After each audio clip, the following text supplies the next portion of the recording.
50s அந்த ரேஞ்சில் இருக்கிறவங்கெல்லாம் ஒரு ஹெல்த்தை வந்து நல்லா மெயின்டைன் பண்ணணுன்றதான் கொஞ்சம் ஒரு டிப்ஸ் சொல்றது. நான் வந்து யோகா கோர்ஸ் ட்ரைனராக இருக்கேன். நம்ம என்னென்ன டிப்ஸ்ன்றத பார்க்கலாம். நெக்ஸ்ட் பார்த்தீங்கன்னா பேலன்ஸ்டு டயட். இது மூணாவது பார்த்தீங்கன்னா ஸ்டே ஹைட்ரேட்டட். அதாவது தண்ணான ஒருத்தவங்க யாராவது இருப்பாங்க கண்டிப்பா வாழ்க்கையில. அப்படின்ட்டு இருக்கிறப்ப அது மாதிரி நம்பிக்கையான பர்சன் உங்களுக்கு யாரோ அது வந்தது. அப்புறம் மாவு பேக்கெட் வர ஆரம்பிச்சிருச்சு. இப்போ அப்புறம் வந்து நெசசிட்டின்ற இடத்துல மட்டும் நீங்க சாப்பிடுங்க. மற்ற நேரத்துல இன்னைக்கு இருக்கிற காலகட்டங்கள்ல பாத்தீங்கன்னா பெருசா டெய்லி ரொட்டீன் லைஃப் அவங்களுக்கு லீட் பண்றதே ஒரு பெரிய விஷயமா இருக்கு. அந்த இதுல வந்து தன்னோட உடல் நிலையத்தை பாத்துக்கிறதுன்றது அதை விட ஒரு சேலஞ்சிங்கா தான் இருக்கு. Especially for ladies above 40-50s இருக்கிறவங்களுக்குலாம் பாத்தீங்கன்னா ஆஃபீஸில் போகிறவங்களுக்கு வீட்டு கடமைஸோ எல்லாமே ஈவன் ஆஃபீஸ்லேயோ வீட்டில் பொறுப்புகள் வந்து அதிகமாக இருக்கிற காலகட்டங்களாக ஒன்றாயிடுது. அதனால திரும்பி பார்க்குறப்ப பார்த்தீங்கன்னா அவங்களுடைய ரெஸ்பான்சிபிலிட்டிஸோடு சேர்ந்து இல்லாமல் அவங்க ஹெல்த்துமே அவங்களுக்கு வந்து அவங்க கவனிக்காதனால நிறையவே அவங்களுக்கு வந்து ஸ்பாயில் ஆயிடுது. ஸோ இந்த இதில் இன்னைக்கு பார்த்தீங்கன்னா எப்படி வந்து அபவ் 40s-50s அந்த ரேஞ்சில் இருக்கிறவங்கெல்லாம் ஒரு ஹெல்த்தை வந்து நல்லா மெயின்டைன் பண்ணணுன்றதான் கொஞ்சம் ஒரு டிப்ஸ் சொல்கிறதான் இந்த இந்த நான் இன்னைக்கு சொல்ல போகிறது. ரெண்டாவது, அதுக்கு முன்னாடி புதுசாக இருக்கிறவங்களுக்கு என்னுடைய பேர் இந்துவரதன். நான் வந்து யோகா கோர்ஸ் ட்ரைனராக இருக்கேன். அது ரெண்டாவது ப்ரானிக் ஹீலரும் முடிச்சிருக்கேன். ஃபுட் ரெஃபராலஜி பண்ணுவேன். தென் ஃபேஸ் யோகாவும் கற்றுன்ருக்கேன். அதோட நான் ஒரு சென்னையில் இருக்கேன்.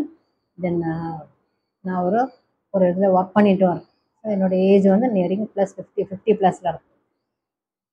வாங்க நம்ம என்னென்ன டிப்ஸ்ன்றத பார்க்கலாம். ஃபர்ஸ்ட் பார்த்தீங்கன்னா ரெகுலர் ஹெல்த் செக்அப் இருக்கணும் நம்மளுக்கு. ஃபாரின்லாம் பார்த்தீங்கன்னா நம்ம ஹெல்த் செக்அப் வந்து ரொம்பவே இன்சூரன்ஸ் பண்ணி வச்சுருப்பாங்க கண்டிப்பாக. மோஸ்ட்லி நம்ம இந்தியன்ஸ்லாம் பார்த்தீங்கன்னா நிறைய வந்து பண்ண மாட்டாங்க. பண்ணிட்டு நாளைக்கு நிறைய அவங்க ஹாஸ்பிட்டலில் போகும்போது அவங்க சேர்த்து வச்ச சேவிங்ஸ் எல்லாமே வந்து ஸ்வைப் ஆகிடும். ஃபஸ்ட் அதனால் இன்சூரன்ஸ் பண்ணி வச்சுக்கணும். ஒன்று முதல்ல இருக்கிறவங்க கவர்மெண்ட் லெவலில் இப்படி எல்லாமே பண்ணுறாங்க. ஸோ மெயினாக வந்து ஹெல்த் செக்அப் பண்ணும்போது அவங்களுடைய போன் டென்சிட்டி, லேடிஸாக இருந்தால் மேமோகிராம், இதெல்லாம் இந்த மாதிரி எல்லாமே பார்த்தீங்கன்னா நீங்கள் வந்து நல்ல ஷெட்யூல், அது ஒரு ஷெட்யூல் போட்டு நீங்கள் வந்து செய்யணும். இயர்லி ஒன்ஸ் வந்து அது எப்படியும் பண்ணணும். ஈவன் கவர்மெண்ட்டில் கூட நிறையா வந்து மினிமம் சார்ஜஸில் கூட நம்ம வந்து செய்கிறாங்க.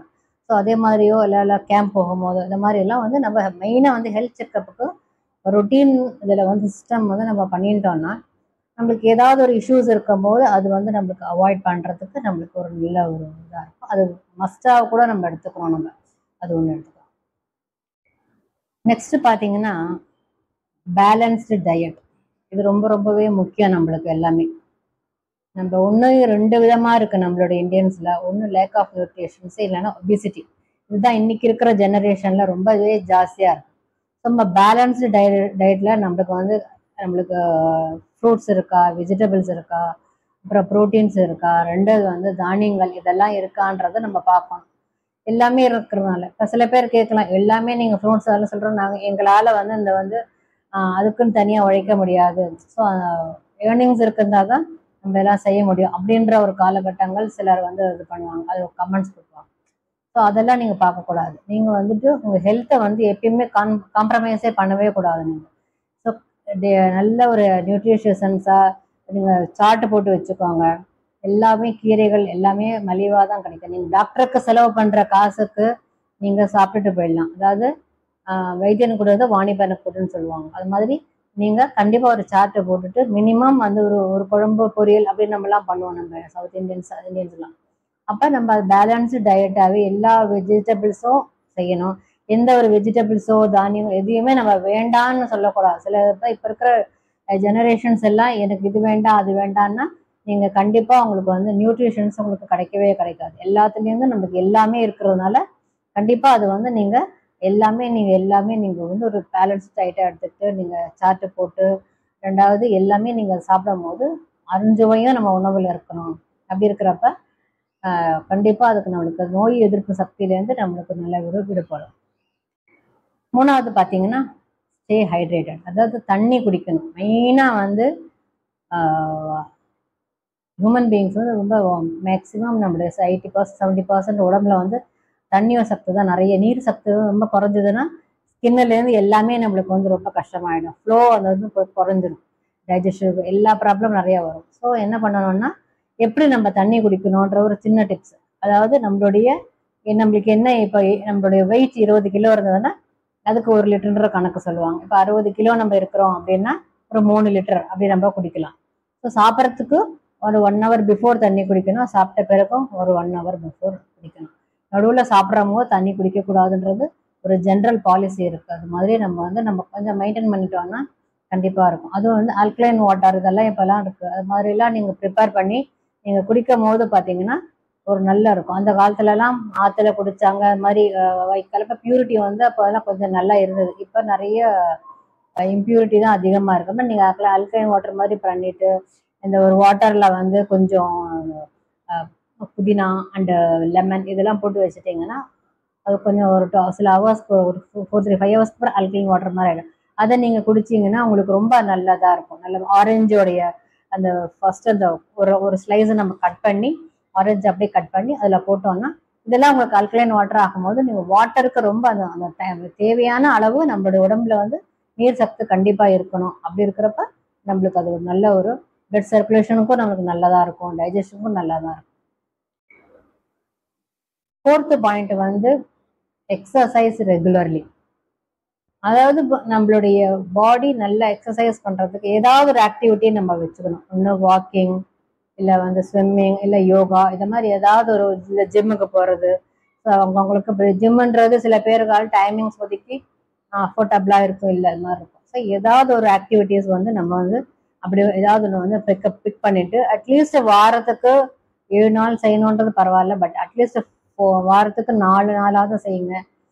மினிமம் 1/2 hour to 1 hour நீங்கள் செய்யும் போது பார்த்தீங்கன்னா அது நம்மளுக்கு நிறைய பாடியோட ஸ்ட்ரென்தனிங் இல்லாமல் ஃப்ளெக்சிபிலிட்டியும் நம்மளுக்கு நல்லா கொடுக்கும். அது வந்து உங்களுக்கு நல்ல ஒரு கான்ஃபிடென்ட்டும் நம்மளுக்குள்ள நல்லா வளர்க்குறதுக்கு இருக்கும். அடுத்தவங்களுடைய எதிர்பார்ப்பு இல்லாமல் நம்ம வாழறதுக்கு நம்மளுக்கு முயற்சி பண்ணலாம். அது ரொம்பவே நம்மளுக்கு வந்து பாடி ஃப்ளெக்சிபிளாக இருக்கும். ஏஜாக நம்ம ஃப்ளெக்சிபிலிட்டி மசில்ஸ் சிஸ்டம் அதெல்லாம் ரொம்பவே குறைஞ்சு போகிறதுனால என்ன ஆகும்னா நம்மளுக்கு ஃப்ளெக்சிபிலிட்டி ரொம்ப கம்மியாகும். ஸோ இதெல்லாம் நீங்கள் இதெல்லாம் செய்கிறப்ப எக்ஸசைஸ்ன்றது ஏதாவது ஒரு ஆக்டிவிட்டி வச்சுட்டு இருக்கிறப்ப கண்டிப்பாக உங்களோட ஃப்ளெக்சிபிலிட்டி இம்ப்ரூவ் ஆகிறதுக்கு நிறைய வழி இருக்குது. நெக்ஸ்ட்டு பார்த்தீங்கன்னா மேனேஜ் ஸ்ட்ரெஸ். இந்த ஸ்ட்ரெஸ்ஸை மேனேஜ் பண்ணுறதுன்றது பெரிய ஒரு இது. அதுக்கு வந்து practice resolution of meditation or மௌனம் இதை மாதிரி ஏதாவது ஒன்று வந்து நீங்கள் வந்து ப்ராக்டிஸ் பண்ணலாம். அடுத்தது வந்து ப்ரீத்திங் கூட நம்ம ப்ரீத்திங் எக்ஸசைஸ் கூட நம்ம வந்து ப்ராக்டிஸ் பண்ணலாம். ப்ராக்டிஸ் பண்ணும்போது ஏதாவது ஒரு பிராணாயாமம் அதெல்லாம் பண்ணும்போது நம்மளுக்கு வந்து இந்த ஸ்ட்ரெஸ் வந்து அதுலேருந்து இருக்கிற அந்த ஒரு அதனால வரக்கூடிய சைட் எஃபெக்ட்ஸு, ஒரு மன டிப்ரெஷனில் வரும், நிறைய இதாக வரும். பிபி, சுகர், ஹார்ட் ப்ராப்ளம் இதெல்லாம் நிறைய வந்து இந்த ஸ்ட்ரெஸ்னால தான் வெளியில் சொல்ல முடியாமல் அழுத்தமாக இருக்கிற அந்த ஒரு காரணங்களால நம்மளுக்கு வந்து நிறைய வந்து ஸ்ட்ரெஸ் ரிலீஃப்னால தான் வருது. ஸோ அதை ரிலீஃப் பண்ணுறதுக்கு கண்டிப்பாக ஒரு 10 minutes மெடிடேஷன் நீங்கள் பண்ணலாம். ப்ரீத்திங் எக்ஸசைஸ் 15 to 20 minutes பண்ணலாம். அது லங் கெப்பாசிட்டிஸ் நம்மளுக்கு நல்லா இன்க்ரீஸ் பண்ணும். இது மாதிரிலாம் நீங்கள் ப்ராக்டிஸ் பண்ணலாம். நெக்ஸ்ட்டு பார்த்தீங்கன்னா நல்ல தூக்கம் வேணும். நம்ம நல்லா தூங்குறப்ப நம்மளுக்கு அந்த நெக்ஸ்ட் டே பார்த்தீங்கன்னா நம்மளுக்கு நல்ல ஒரு ஃப்ரெஷ்ஷாக நம்ம ஃபீல் பண்ணுவோம். நீங்கள் அரைக்குறையாக தூங்கி பாருங்களேன், நைட் சரியாக தூங்காமல் பாருங்கன்னா மார்னிங் உங்களோட ஆக்டிவிட்டீஸ் எதையுமே உங்களால் வந்து கரெக்டாக நம்மளால செய்ய முடியாது. அப்போ மினிமம் ஒரு 7 to 8 hours வேணும். Minimum 6 to 7 hours. Early to bed early to ரைஸ்ன்றது ஒரு நல்ல பழக்கம். ஸோ அது வந்து இந்த செல்ஃபோனு இது எல்லாத்தையுமே நம்ம அவாய்ட் பண்ணலாம். அதெல்லாம் வந்து அதுவும் ஒரு டீக்ளட்டர் மாதிரி தான். கொஞ்சம் கொஞ்சமாக நம்மளுடைய நேரத்தை தன்மையோட ஒதுக்கிட்டு நம்ம பார்க்கும்போது நம்மளுக்கு அது ஒரு நல்ல ஸ்ட்ரெஸ் ரிலீஃப், நல்ல அது ஒரு மைண்ட் ஃப்ரெஷ்ஷிங்காக இருக்கும். நெக்ஸ்ட்டு பார்த்தீங்கன்னா ஸ்டே சோஷியல் ஆக்டிவிட்டீஸ். அதாவது ஏதாவது ஒரு மிடில் ஏஜ் வரும்போது நம்மளுக்கு நிறைய நம்ம ஒரு ஃப்ரெண்ட்ஸு, ரிலேட்டிவ்ஸ் இருப்பாங்க, இல்லை வந்து சோஷியல் நெய்பர்ஸ் இருப்பாங்க. ஸோ ஏதாவது உங்களுக்கு என்ன பிடிக்குமோ அந்த ஒரு ஆக்டிவிட்டீஸில் நீங்கள் எதையாவது ஒன்று ஈடுபடணும். இப்போ ஈடுபடும் போது என்ன ஆகும்னா ஏதாவது ஒரு ஹாபீஸ் ஏதாவது ஒன்று கற்றுக்கோங்க. டெய்லி ஏதாவது ஒன்று லேர்ன் பண்ணுற மாதிரி ஒரு இருக்கிறோம். அந்த ஹாபீஸ் உங்களுக்கு இருக்கிறப்ப அப்போ நம்மளுக்கு நல்லா அந்த ஸ்ட்ரெஸ் ரிலீஃப்லேருந்தோ அது எதுவுமே நம்மளுக்கு லைஃபுமே ஒரு என்ஜாய்ஸமாக இருக்கும். ஏதோ ஒன்று கற்றுக்கிட்டோம் லைஃப்பில், ஏதோ ஒன்று செய்கிறோம், சும்மா லேசியாக இல்லாமல் ஏதோ ஒன்று நம்மளே ஒரு என்கேஜிங்காக இருக்கிறோன்ற மாதிரி இப்போ இருக்கும். அப்போ நீங்கள் கண்டிப்பாக ஒரு ஏதாவது ஒரு சமூக சேவைன்னு சொல்லுவாங்க இல்லையா, அதை மாதிரி இருக்கணும். இல்லை உங்களுக்கு பிடிச்சது எது வேணா இருக்கலாம், கைக்கு வேலைகள் எது இருந்தாலும் மற்றவங்களுக்கு பாதிப்பு இல்லாமல் நம்ம கண்டிப்பாக அதில் வந்து செய்யலாம். Monitor mental health. அதாவது மானிட்டர் மென்டல் ஹெல்த்னா நம்மளுக்கு சில நேரங்களில் வந்து சில விஷயங்கள் மனசை வந்து ஒரு அழுத்தங்கள் வரும்போது தான் ஸ்ட்ரெஸ்ன்னு சொல்லியிருக்கோம். இருந்தால் கூட அது யார்கிட்டயாவது சொல்லலாமா இதை அப்படின்னு இருக்கிறப்ப உங்களுக்கு நம்பிக்கையான ஒருத்தவங்க யாராவது இருப்பாங்க கண்டிப்பாக வாழ்க்கையில். அப்படின்ட்டு இருக்கிறப்ப அதை மாதிரி நம்பிக்கையான பர்சன் உங்களுக்கு யாரோ அதே மாதிரி ஒரு இருக்கிறவங்க கிட்டக்க நீங்கள் கண்டிப்பாக வந்து நீங்கள் உங்களுடைய விஷயங்களை வந்து அந்த மென்டல் ஸ்ட்ரெஸ் ஃப்ரீலேருந்து வரப்ப அதை சொல்லிட்டீங்கன்னா, இல்லை அதுக்கு என்ன முடிவு இந்த மாதிரி ஏதாவது ஒன்று கேட்கும் போது உங்களுக்கு கண்டிப்பாக உங்களுக்கு சொல்யூஷன் சில விஷயங்கள், அதாவது டிசிஷன் மேக்கிங் சொல்லுவாங்க. இதை கரெக்டாக சொல்லணும்னா சில விஷயங்கள் வந்து நம்ம ஒரு கோணங்கள்ல பார்ப்போம், இன்னொருத்தவங்க ஒரு கோணங்கள்ல பார்ப்பாங்க. அப்போ நம்பிக்கையான இருக்கவங்க கிட்ட நீங்க சொல்லும் போது அவங்க வந்து அந்த அந்த நம்பிக்கை நம்மளுக்கு சில தவறான நோக்கங்கள் நம்ம போயிடுவோம். அவங்களோட ஒரு டிசிஷன் கேட்கும்போது கண்டிப்பா அங்க ஒரு நல்ல ஒரு டிசிஷன் வந்து அப்போ மென்டல் ஃப்ரீயாகவும் நம்மளுக்கு. Prioritise phone health. இது ரொம்பவே முக்கியம். இப்போ பார்த்தீங்கன்னா அந்த ஏஜில் அக்ராஸ் அந்த மெனோபாஸ், ப்ரீ மெனோபாஸ் லேடிஸ்க்கு எல்லாமே வரும். அப்போ கண்டிப்பாக வந்து கால்சியம் வந்து நம்ம பாடியில் வந்து ரொம்பவே கம்மியாக போயிடும். அதுக்கு நீ பெயின், ஜாயின்ஸ் எல்லாருக்குமே வரும். அப்படி வர்றப்ப பார்த்தீங்கன்னா உங்களுடைய கால்சியம் போன் அது டெஃபிஷியன்சி பார்க்கணும். விட்டமின் டி எந்த அளவு இருக்குது, கால்சியம் எந்த அளவு இருக்குது, இதெல்லாம் நீங்கள் பார்க்கும்போது ஃப்யூச்சரில் வந்து எங்கள் ஏஜ்லேயே நீங்கள் அதெல்லாம் அதுக்கு உண்டான சன்லைட்டில் போய் நிற்கிறது வாய்ப்புகள் இப்போல்லாம் ரொம்ப கம்மியாக போயிடுச்சு. நமக்கு சன்லைட்டில் அந்த காலத்தில் நிற்போம், இப்போல்லாம் அதுக்கெல்லாம் ரொம்ப கம்மியாக போயிருக்கு. ஸோ அதுக்கு தகுந்த மாதிரியே நம்மளுடைய ஃபுட் ஹேபிட்ஸை வந்து விட்டமின்ஸ் டி இருக்கிற மாதிரி நம்ம அதெல்லாம் எடுத்துக்கிட்டோம்னா போன் டென்சிட்டி பார்த்துட்டு அதுக்கு ப்ரிவென்ஷன் கொடுத்து முன்னாடி வரதுக்கு முன்னாடி நம்ம வந்து இது பண்ணலாம். லாஸ்ட் அண்ட் லீஸ்ட், ப்ராசஸ்டு ஃபுட்டை வந்து நம்ம அவாய்ட் பண்ணலாம். எதுக்குன்னா இப்போ போகிற இடங்கள்லாம் இப்போல்லாம் ரொம்ப ஈஸியாக போயிடுச்சு. முன்னாடிலாம் சமைப்போம்,